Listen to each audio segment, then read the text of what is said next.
Being in Yerushalayim over Yom Yerushalayim was Rav Hershel Schachter gave a very interesting shiur to some of the B'nai Torah that were there, and I discovered that also it's part of his Sefer Eretz Hatzavi, which is a sefer where he writes a lot of the Torah, of his own Torah, and also Torah that he received from Rav Soloveitchik. And he acknowledged that the Chiddush that he presents at the end of the shiur that we'll see tonight is a Chiddush that he believes he heard from the Rav. So the question really is, who does Yerushalayim belong to? Now, of course, this is not a political question. It belongs to the Jewish people. But more specifically, which Shevet owns Yerushalayim? This is a dispute in the Gemara. It's a machlokes tanoim among the Mishnaic sages, and we first see it. We see it in a few places in Shas. It's actually in a number of places, quite interestingly. We'll take a look at the Gemara in Maseches Yoma, Daf Yud Beis Amud Aleph. The Gemara brings a machlokes between Reb Yehuda and the Chachamim as to whether a house that develops a mold or a lesion on it is subject to the laws of tsaras that are discussed in Parshas Mitzorah. We know that when a house is leprous, you have to dismantle the portions that are leprous. Do those halachos, and the house is tamei, everything in the house is tamei, do those halachos apply to a house that's in Yerushalayim? There's a machlokas between the Chachamim and Rebbe Yehuda. And the Gemara asks, B'mai kamiflagi, what is their machlokas? Tanakama sover Yerushalayim lo nischalka l'shvatim, the Rebbe Yehuda sover Yerushalayim nischalka l'shvatim. The machlokas is, was Jerusalem ever divided up among the tribes? Was it ever allotted to any of the individual tribes, or did it remain an inter-tribe city? You know, today the United Nations wants to call it an international city. No. It's a Jewish city. But is it an inter-tribe city, or is it specifically to one tribe? So that's the machlokas. Uveplukta dahani tanai. And it's the same machlokas as the following. D'tanya, ma haya b'chelkol shel Yehuda har habayis halishkos v'ha'azaras. The Brisa says, and this is quoted also in the Gemara in Zvachim, what was if you look at the city of Yerushalayim and specifically the temple and the surrounding environs, what belonged to Yehuda? I mean, after all, Jerusalem is known as the Hare Yehuda and the Are Yehuda, so it's the Judean hills. So it stands to reason that Jerusalem should be primarily in the portion of Yehuda, if it is part of a tribal possession. But the Brisa says that only the Har Habayis, Halishkos, V'ha'azaras, the Temple Mount, the different chambers or offices that were within the temple, and the courtyards that were within the temple. Which means that if you're moving from east to west, the westernmost part of the temple and the Temple Mount is where Yehuda's portion stops. Umahaya b'chelko shel Binyamin, and it was divided between Yehuda and Binyamin. So what was in Binyamin's portion? Ulam v'heichal ubeis kodshei kodshim. That's the covered portion of the temple. The entire covered portion of the temple belongs to Yehuda. Binyamin, sorry. Belongs to Binyamin. Uritsuya hayisayotza mechelkol shel Yehuda v'nichneses lechelkol shel Binyamin. And there was, furthermore, a strip of land that jutted outwards from Yehuda's portion and was entering into the portion of Binyamin, Uba haya mizbeach banui. And that's where the mizbeach was constructed. Now, as we're going to see from the Gemara in Zvachim momentarily, this does not mean that the mizbeach was resting on the portion of Binyamin. It means that the mizbeach that was in front of the temple rested primarily on the portion of Binyamin, but a small sliver of property jutted outwards from Binyamin to go up flush against the edge of the Mizbeach. Okay? Moving from east to west. That's the direction where you walk when you come in from the entrance of the east and you walk westward. So Yehuda stopped at a certain point, but opposite the Mizbeach, it went up as far as possible to touch the base of the Mizbeach. Okay? Uvinyamin hatzadik hayamitzdayer aleha lebola abechol yom. And Binyamin the righteous was pained, as it were, trying to push away Yehuda and take over the entire area surrounding the Mizbeach. Shenemar chofeif alav kol hayom, hovering over it the entire day. Lefichach zacha Binyamin hatzadik v'nase ushpizchan legevura. Binyamin, because of his eagerness, his anxiousness to be able to greet the divine presence, merited to have the divine presence resting on his property. Shenemar uvein keseifav shachein, as it says, between his shoulders God resides. And so that's the first opinion, that if you hold that Yerushalayim, like Rabbi Yehuda says, is divided between Yehuda and Binyamin, so then Yerushalayim is like any other city, and therefore it is subject to the laws of Tsaras. However, V'haitan Savar, Yerushalayim lo nischalka lishvatim. But the Chachamim are of the opinion that Yerushalayim was not divided. It was owned by no one, but rather it became an intertribal city that no one can stake claim over, and therefore it's not subject to the laws of Tsaras, because the Torah says, Ki savo'u el eretz achuzaschem. When you come into the homes, to the land of your inheritance, right? And because Yerushalayim is not an inheritance of any one of the tribes, it is not subject to the laws of Tsaras. Detanya, ein maskirim batim b'Yerushalayim lefi she'ena shelahem. As it says, there's a brisa that says, consistent with this shita, that Yerushalayim belongs to no one, that you're not allowed to rent out homes in Yerushalayim. When people would come to be Ola L'Regel, to make Aliyah L'Regel, you could offer lodging to people, but you couldn't charge rent. Why not? Because I can only charge rent on a property that belongs to me. If it doesn't belong to me, it's ownerless, I can't charge you rent. So then the question is, well then how was there a proper incentive created for people to open up their homes to those who wanted to be Ola L'Regel?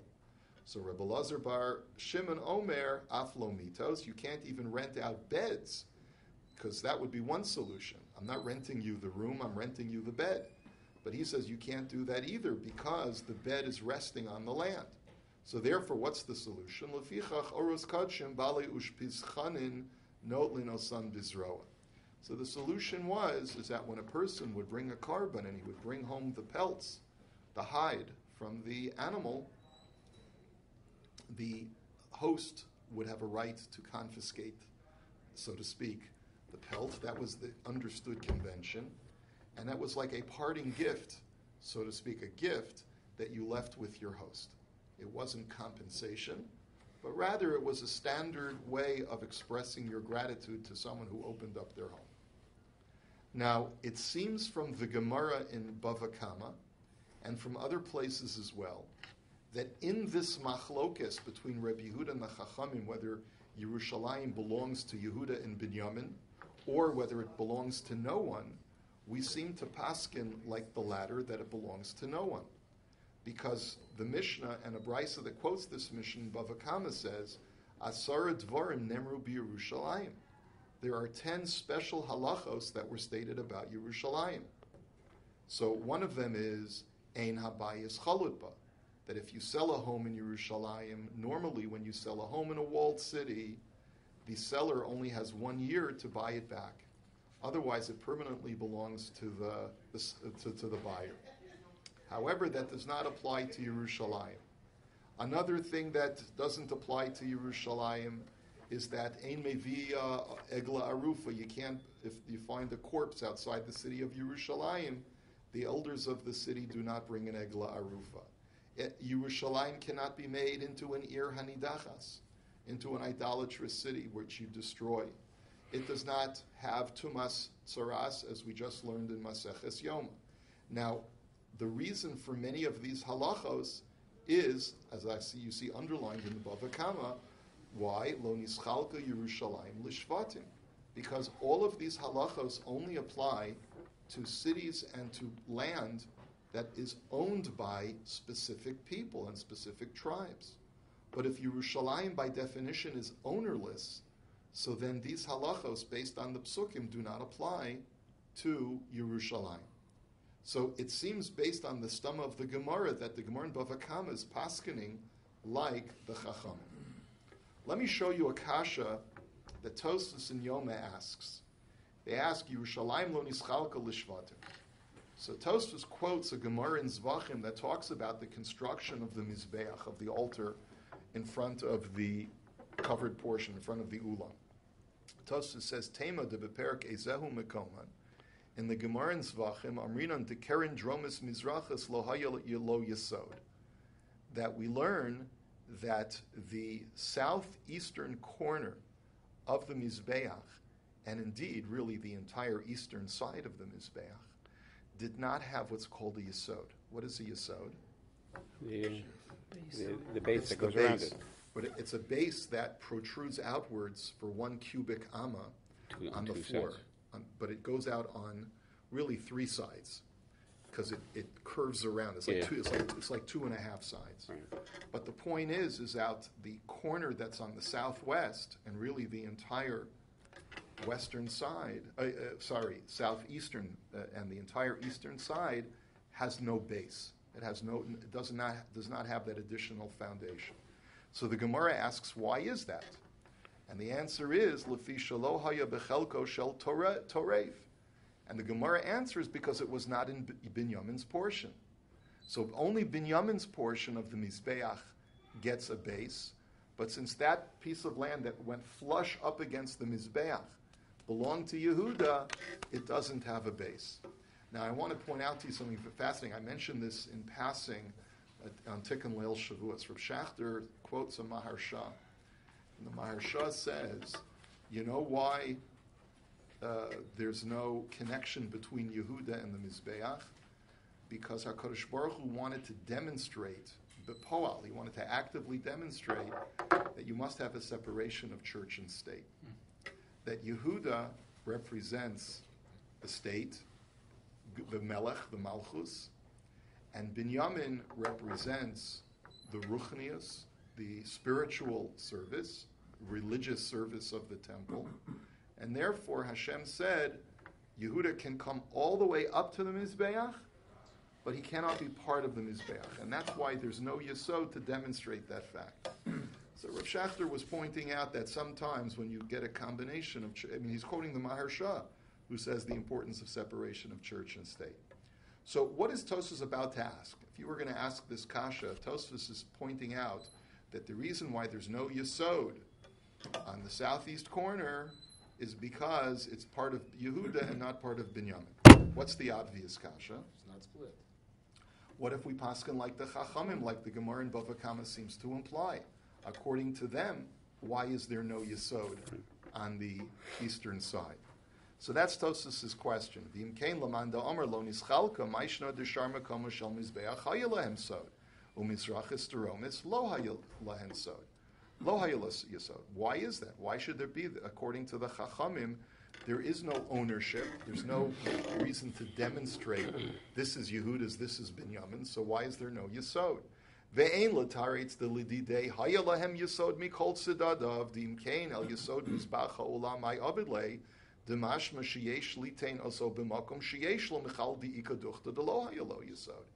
says you can't say that according to the Chachamim the Yesod goes all around the Mizbeach, even on the eastern side.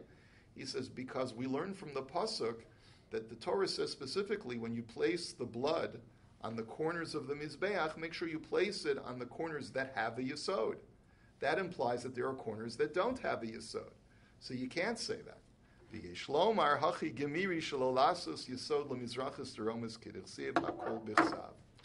answer could be, says Tosfos, is that it's based upon a Gzeras HaKasav.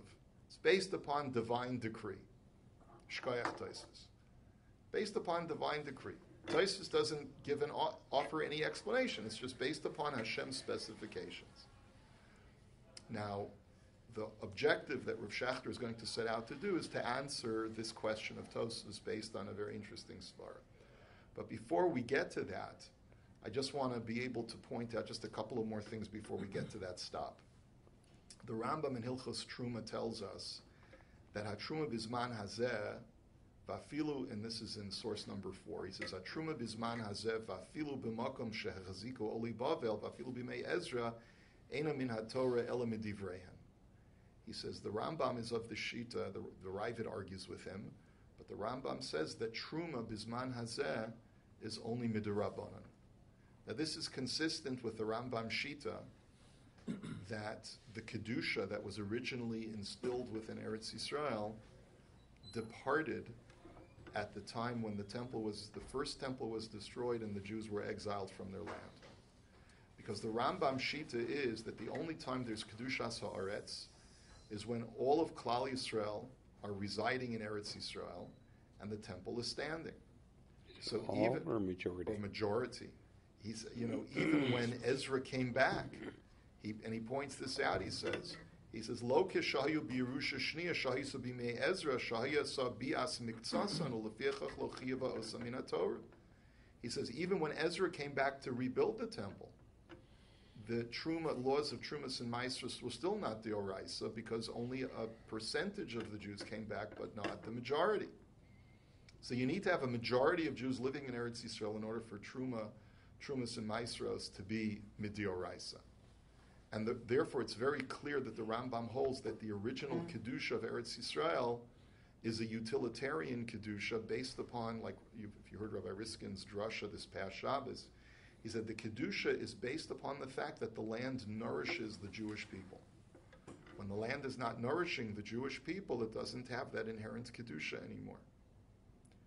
But then the Rambam in Hilchos Beis HaBechir, in a different place in the Rambam, says that Yerushalayim is an exception to that rule. Yerushalayim has a special din that even though the temple was destroyed, the original Kedusha remains and adheres ad infinitum. And if you take a look at the Rambam, he writes as follows. He says, V'lama ani omer, this is source number 5, V'lama ani omer b'mikdash v'Yerushalayim kidsha rishona kidsha la'asid lava. On what basis do I make this claim that the original Kedusha of the temple and the entire city of Jerusalem remains permanently? Uvikdusha sha'ar Eretz Yisrael le'inyan shviyas u'maisus v'chayotza v'hen lo kidsha la'asid lava. But the rest of Eretz Yisrael, vis-a-vis agricultural law, does not retain its Kedusha. Lefi shekedusha samikdash v'Yerushalayim mipnei hashchina u'shchina eina b'tela. He says, because why is there sanctity in Yerushalayim and in the temple? It's because of the divine presence. The divine presence never departed. Even when the Jewish people were sent into exile, the divine presence is always there. Yeah, but, I know it's a medrash, but the Gemara says that Shekhinah also went into Golus, no? Right, so you have to say that there are different aspects of Shekhinah, just like there's different aspects of the neshama. So when Chazal say that when a person falls asleep, his neshama leaves him. Well, we know he's still breathing, so what does that mean? He's not dead. So the answer is that there's an aspect of the neshama that leaves. So when the Jewish people were exiled, there was an aspect of the Shekhinah that left. But this aspect of the Shekhinah that is responsible for the Kedusha of Yerushalayim has always remained. V'harehu omer v'hashimosias mikdashechem. And as we know, the pasuk says, I will desolate your temples, your holy places. V'amru chachamim afal pi sheshomim min bikdushas ein omdim. And the chachamim learned from that is that even though those holy places are desolate, but they still retain their sanctity. Avol chiyuv haaretz b'shvius u'v'maisros eino ela mipnei shehu kibush rabim. That the reason why the rest of Eretz Yisrael is holy is because it's been conquered by the masses, by the majority of the Jewish people. The kaven shenilkecha haaretz miyadehem botel hakibush v'niftara min hataros mimaisros u'mishvias. Once that majority stakeholding of the Jewish people is no longer there, then we no longer are the majority of the Jewish people no longer have a hold on the land, and therefore it becomes exempt from Truma and Maasros and Shemitah. Shaharei Eina min Eretz Yisrael, and no longer has that special status of Eretz Yisrael. The Kaven she'ala Ezra v'kidsha lo kidsha b'kibush ela b'chazaka shehechaziku ba. And even when Ezra came back and retook possession of the land, he did not re-sanctify it in the same way that it had been originally sanctified, because there was not a majority of the Jewish people that came back. Ulefichach kol makom shehechaziku ba olei bavel v'niskadesh b'kedushas Ezra hashniya hu mekudash hayom v'afal pisha nilkach ha'aretz mimenu v'chay b'shvius u'v'maisus al derech shebi'arnu b'hilchos truma. And therefore, any place that Ezra went and retook does have an obligation of Trumas and Maasros, but only midirabanan, as I've already explained in Hilchos Trumas. Okay, one more thing that we need to see. So again, Truma, according to the Rambam, does not apply Bizman Hazeh, because why? Because the land is not owned by the majority of the Jewish people. One other thing we need to see, but Yerushalayim retains its sanctity eternally. Comes along one more piece, a little tiny piece of Gemara in Maseches Ksuvas. And the Gemara says, Amar Rav Huna Bereder Rav Yehoshua, Ashkachtinu l'Rabbanan bevei Rav Diyasvi ka'amri. I once found the Chachamim sitting in the yeshiva saying as follows, Afilu l'man da'omar truma bizman hazeh d'Rabbanan chala de'oraisa. Even if you hold that Truma today is midirabanan, because Eretz Yisrael does not have its original sanctity anymore, nevertheless, the mitzvah of Chala is min haTorah. We're not going to get into the laws of Chala today, but look at the language of the Gemara. Shaharei Zayin shekivshu v'Zayin shechilku nischayevu b'Chala v'lo nischayevu b'Truma.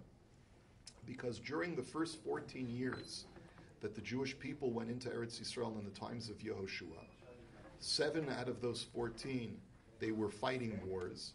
And the remaining 7 years, they were dividing up the land and settling the land.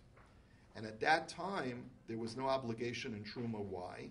Because the land at that time was still ownerless. In other words, the laws of Truma only apply not only when the land is sanctified by the majority of Klal Yisrael, but it also has to be owned properly and settled properly in order for there to be an obligation of Truma. So, remember, according to the Rambam, there's no law of Truma Bizman Hazeh because the Kedusha was not permanent. It left when the majority of the Jews left Eretz Yisrael.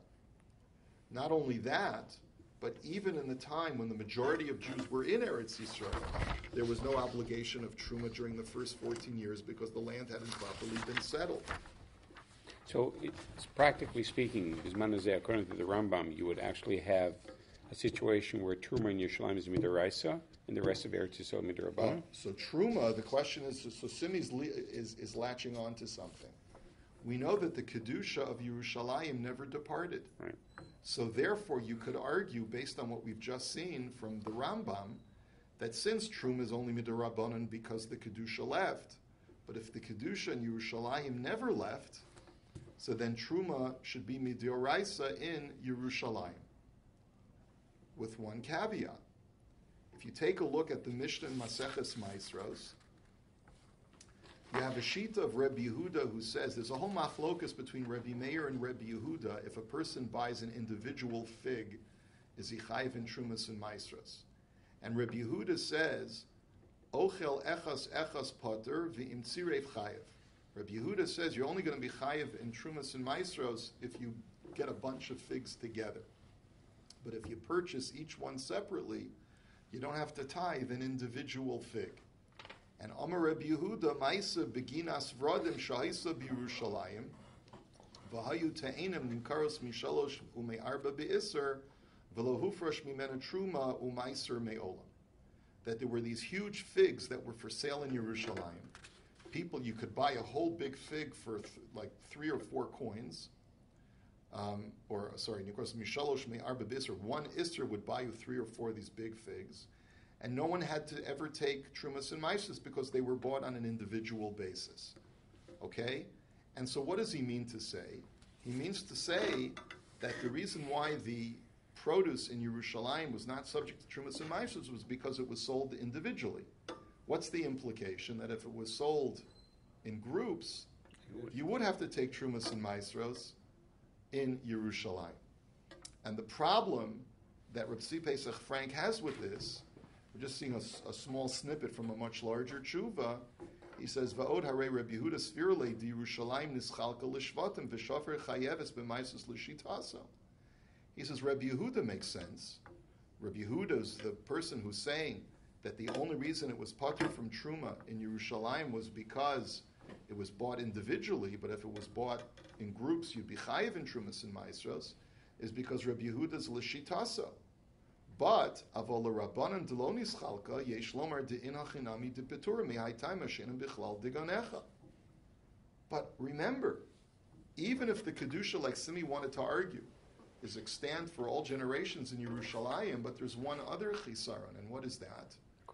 According to the Rabbanan, it's not nischalka l'shvatim, it's ownerless.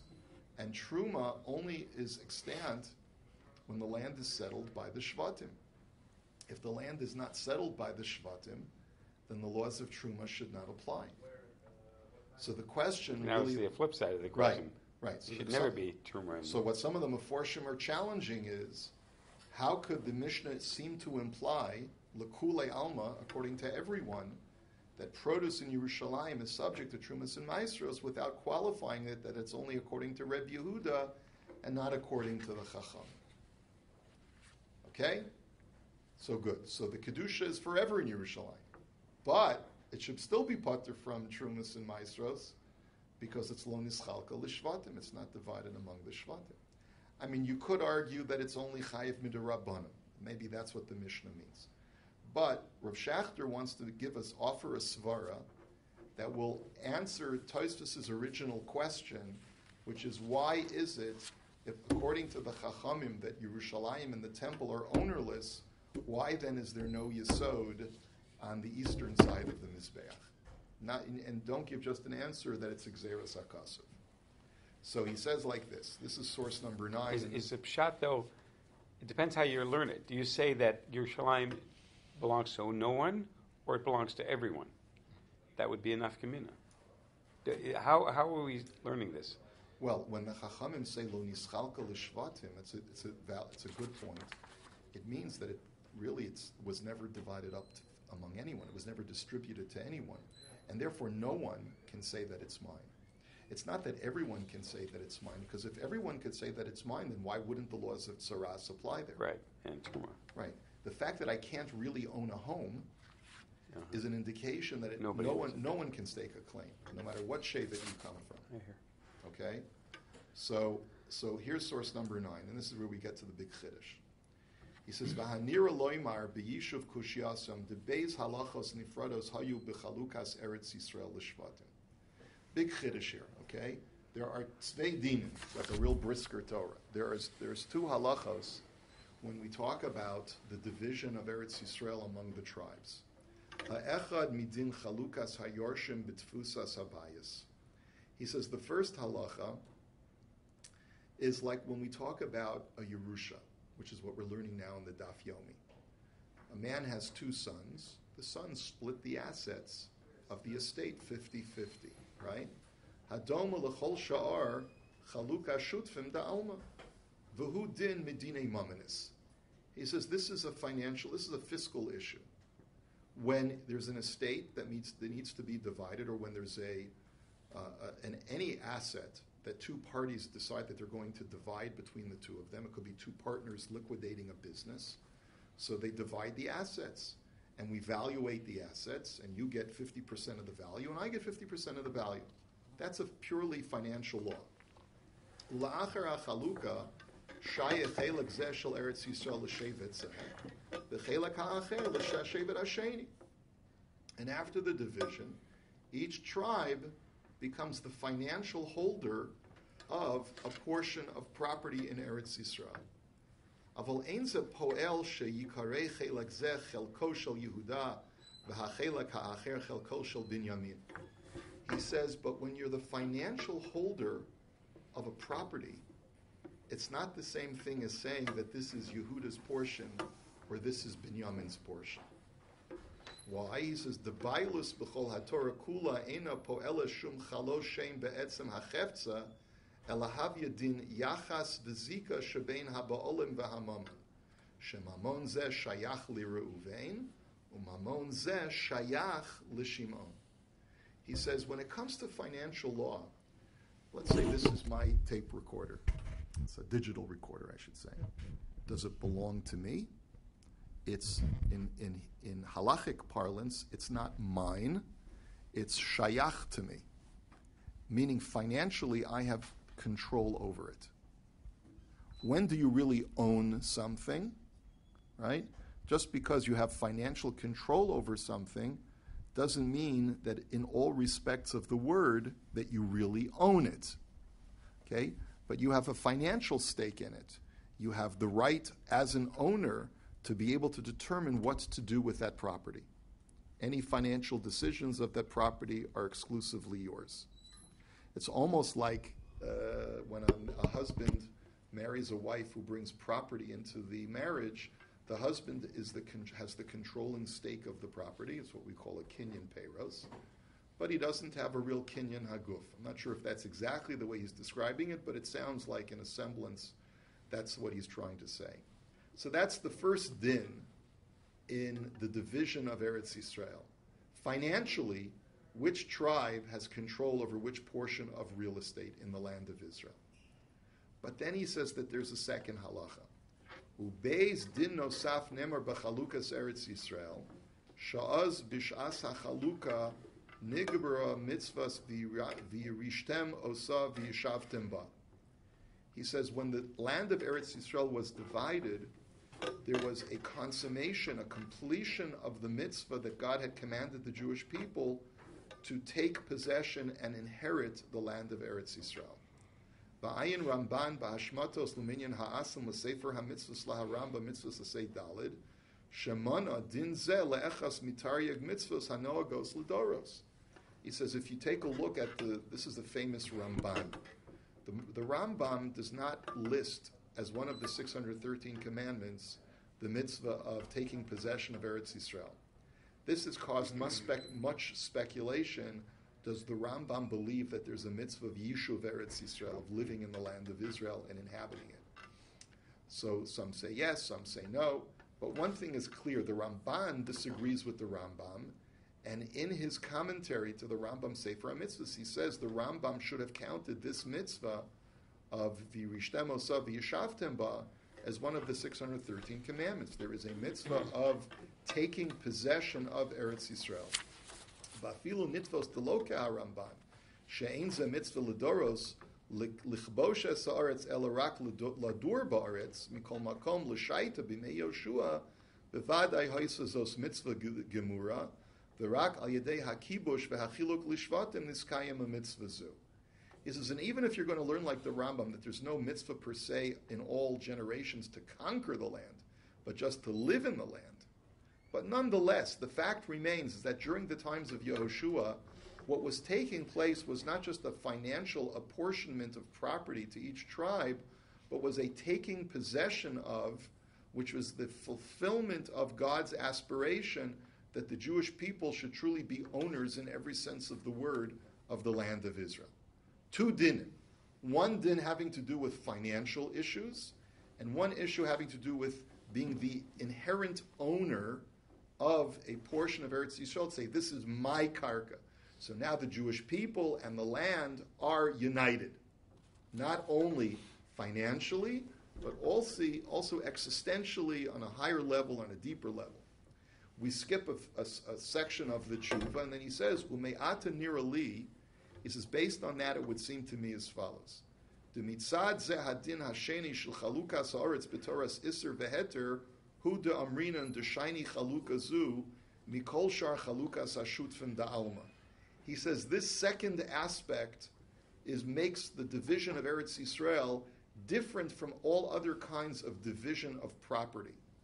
De la'achar shecholku es haaretz lishvatim Haisa nikros chelko shel Yehuda b'shem b'fnei atzmo kimavur b'gemara Sanhedrin le'idyon ibur hashana shelo be'eretz Yehuda. He says once this aspect of the division of the land, not just to financially say you control that portion, you control, but you, mamish, are the owner. It's now Yehuda's property in every sense of the word. That is unique to Eretz Yisrael. And the Gemara in Sanhedrin says that you can only make a leap month, make this an Iber Yor, only in the portion of Yehuda.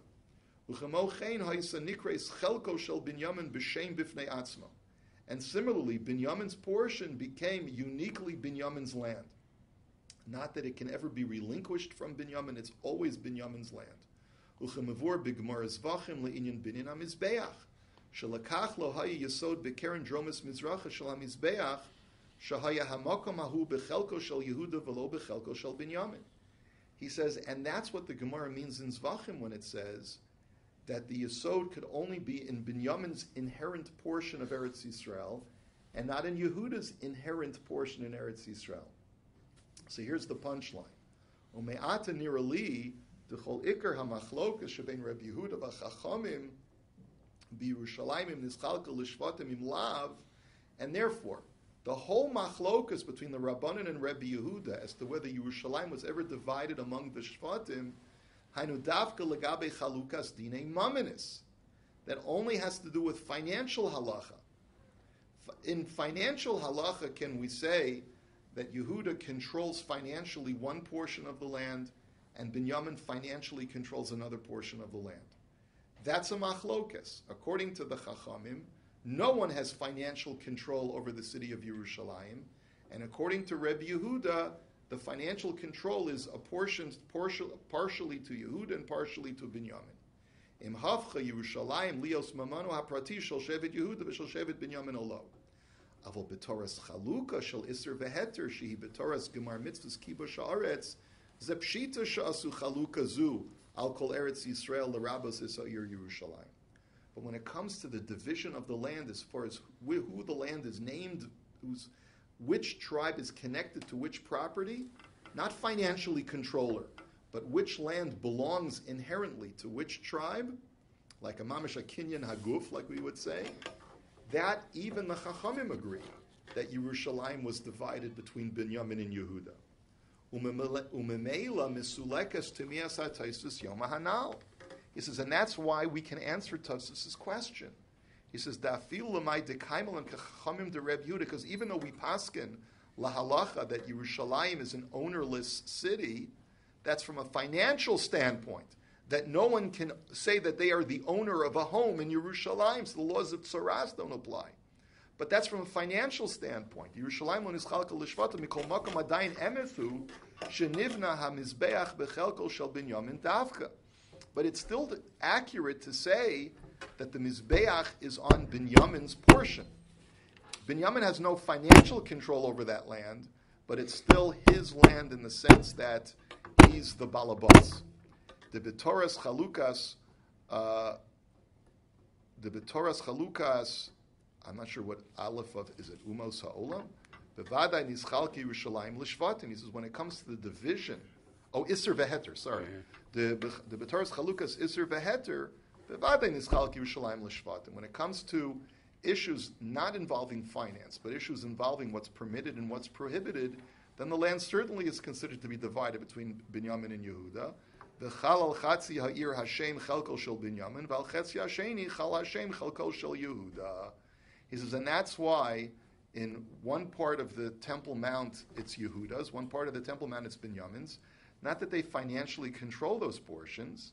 No one can control financially any part of any real estate in Yerushalayim, but it's still Yehuda's land and it's still Binyamin's land. And then he writes in the brackets, it seems that I heard this from Rav Soloveitchik. I seem to recall that I heard it from him, and he said it more explicitly in the Shiur than I heard from him in Eretz Yisrael, that this is definitely a brisker chiluk. Val derech zem yusheves nami me'eleha tamias hagon Reb Tzvi Pesach Frank hana.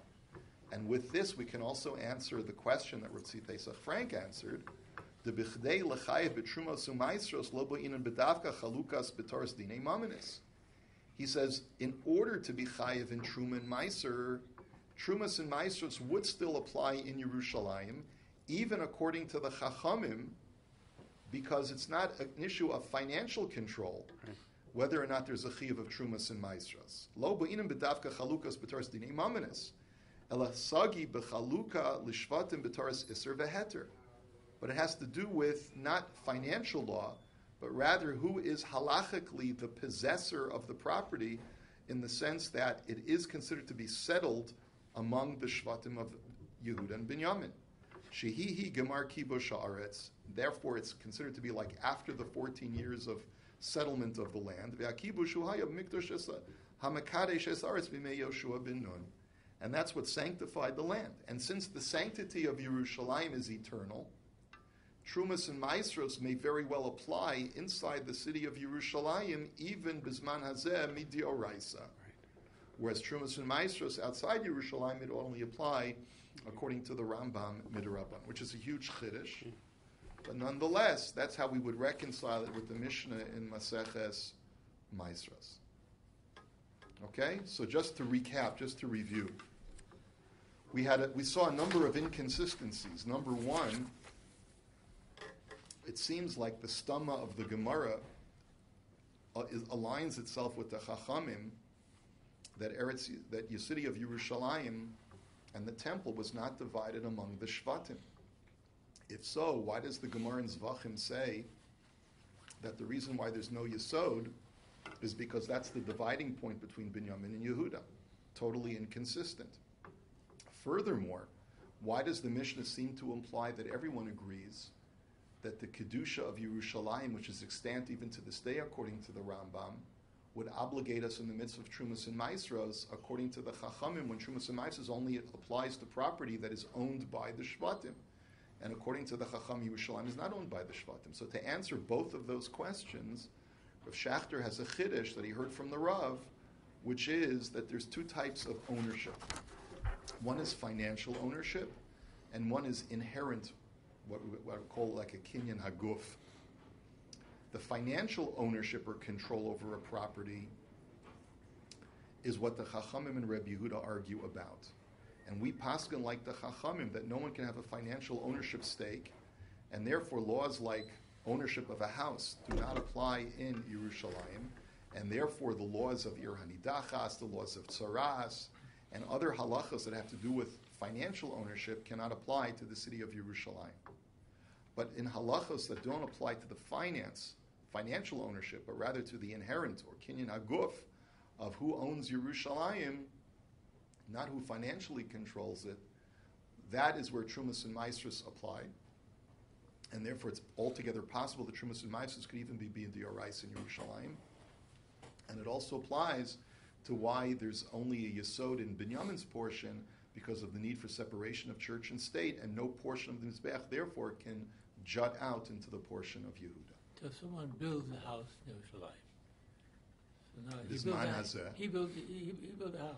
So it doesn't belong to you. Anything that's mechuber lekarka is kakarka. So I go there and live in his apartment. Who says you?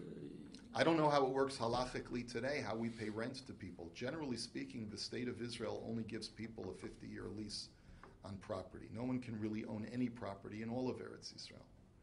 So I'm not sure exactly how that's negotiated on a practical basis, Bisman Hazeh. We'd have to look into how contracts are drawn up. And also it's going to be problematic paying rent in Yerushalayim. I know everyone does it, but the question is, halachically, it seems from the Mishnah that you can't charge rent of someone who comes and lodges in your home, but we do it all the time. I just stayed in a hotel in Yerushalayim, and I'm sure the bill was pretty high. So this guy builds a $1 million apartment or whatever. So what's it? I mean, you could say I'm paying for the use of the property. The question is, who are you paying it to? You're paying it. I don't know where the money goes. Essentially, if the money goes to the state, so then maybe it's considered to be not for payment of the land, but for payment of use of the space to the exclusion of other people. I'm not sure. Okay?